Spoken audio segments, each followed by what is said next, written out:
कितने दिनों से कहा जा रहा है, चिल्लाया जा रहा है, लेकिन कितने घरों में नाम धुनी हो रही है। आप ये समझो कितने घरों में लोग जान बजन बैठ रहे हैं, ये भी मालूम है।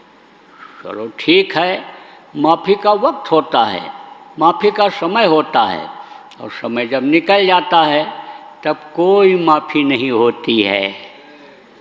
जब तक ये शरीर है, माफ़ी इसी शरीर से होती है, क्योंकि गलती इंसान इसी शरीर से करता है और माफ़ी भी इसी शरीर से मांगी जाती है। इसी से जो बुरे कर्म बन जाते हैं वो अच्छे कर्म बना करके काटे जाते हैं।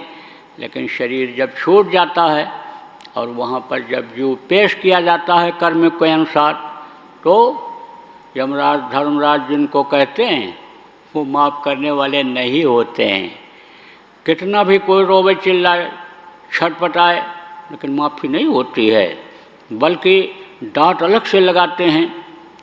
अब तुम माफ़ी मांग रहे हो, माफ़ी का वक्त तो तुम्हारे पास बहुत था। जब तुम मनुष्य शरीर में थे, अपने धन बल के घमंड में रह गए, मान प्रतिष्ठा पौरुष के घमंड में रह गए, अपनी विद्वता योग्यता के घमंड में रह गए, तो उस वक्त पर तुमने किसी की बात सुना नहीं, सत्संग में तुम गए नहीं, उस वक्त पर तुम संतों के पास गए नहीं, समर्थ गुरु की तुमने तलाश नहीं किया, उनके बताए रास्ते पर चले नहीं, तो अब तो तुमको माफ़ी नहीं होगी, अब तो तुमको सजा भोगनी ही पड़ेगी।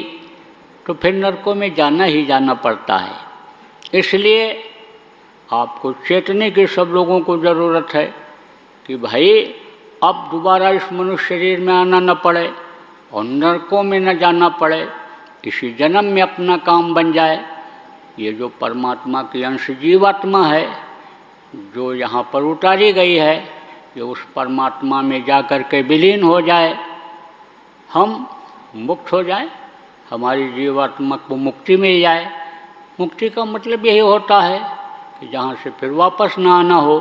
जैसे मुर्दा को शमशान घाट पर ले जाते हैं, जहाँ मुक्ति धाम अन्य कहलाता है, तो वहाँ से मुर्दा को कोई वापस नहीं लाता है।